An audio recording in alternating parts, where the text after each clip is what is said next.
Dr. Jim Hansen said, don't ask what's possible, ask what's necessary. And what's necessary is 350 parts per million. That is a number you need seared into your brain. If you get nothing else from this talk, remember 350. We're now at 385 to 387 parts per million CO2 in the atmosphere. That is to say, we are well beyond the level that the leading scientists are now saying is the safe level.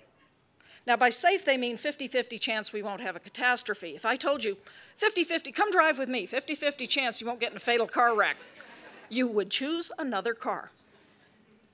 50-50 chance we will not have a climate catastrophe at 350 parts per million, because that's still well above the historic level at which Earth's ecosystems evolved.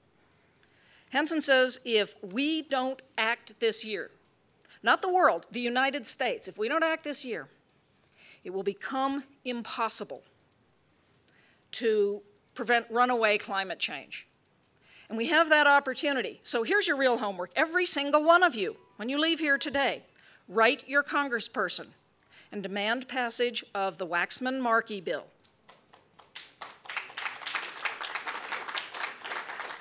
This is the bill now in the US House that would, for the first time, put in place a national American climate protection regime. Is it enough? Hell no. Is it a good bill? No. Is it all we've got? It's all we've got. We simply must have this bill passed. Now, if you want to ask your congresspeople to strengthen it a little bit, that would be just fine. And there is a big effort underway of the various organizations to take out some of the Republican-introduced amendments that would effectively gut it. It'll be fought over in the next week, and that's why I say this is truly your homework. Today, don't delay, don't wait till tomorrow. Today, write to your congresspeople, demand passage of Waxman-Markey. Because we are living on a razor edge.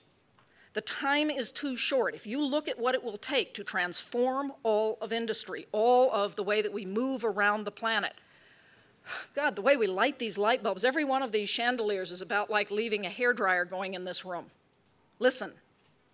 Hear that HVAC system, heating, ventilating, air conditioning? That's taking away the heat of us, but also of inefficient light bulbs. We're going to have to transform everything about how we make products, how we deliver products, and how we live our lives. So I like this Sidney Harris cartoon where the two guys are scribbling on the board. And in the middle it says, then a miracle occurs, and the one old boy says to the other, I think you need to be a little more explicit here in step 2. Yeah, we need a miracle. Happily, miracles happen. But my friend Bill Becker, who ran the Presidential Climate Action Project that built the concepts, most of which have been embodied in President Obama's energy policy, said if we insist on ruining the planet, we're going to have to stop claiming we're a superior species. Ray Anderson, whom you had the great fortune to hear yesterday, said, what's the business case for ending life on Earth? You can say the science is uncertain. Absolutely. We don't know how bad it's going to be. We don't know how fast it's coming at us. Observed reality is actually outrunning the scientific models. There's some very brilliant scientists now working to try to catch up. Here's the science I like.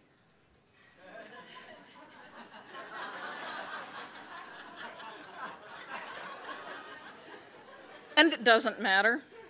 Now, I say this with all deference to the great scientists, but if all you are is a profit-maximizing capitalist, frankly, don't go to the bank on the notion that the skeptics are correct.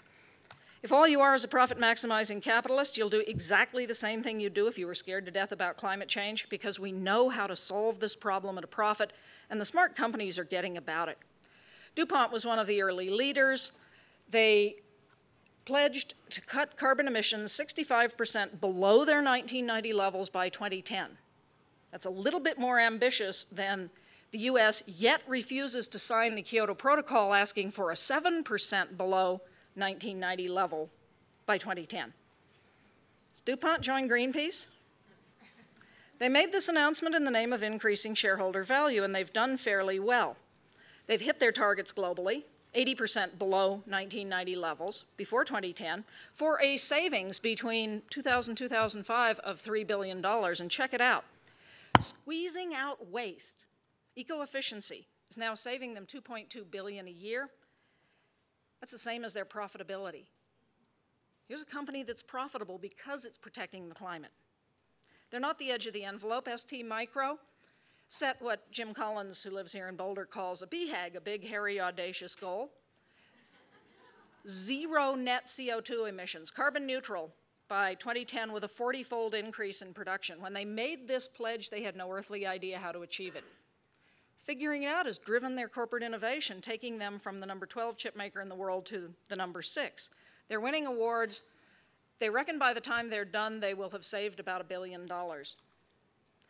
Johnson Diversey projects 160% return on investment on what they will put into their company to cut their carbon footprint. You tell me where you're going to get 160% return on the investment in your 401k, or is it a 201k? And there's a long way to go yet.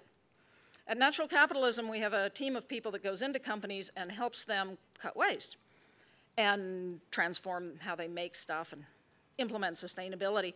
Walked into one company with 6,300 of these things sitting on 24/7 because they had some urban myths. Oh, you turn off the computer and turn it on again, it shortens its life. No. IT requires it to be left on. No. Writing a policy, turn the puppies off when you're not in front of them, $700,000 saved the first year. In this country, $2.8 billion a year is wasted leaving computers on. PC costs are the biggest factor in IT costs, which can be a quarter of the cost of a modern office building. How many of you work in an office?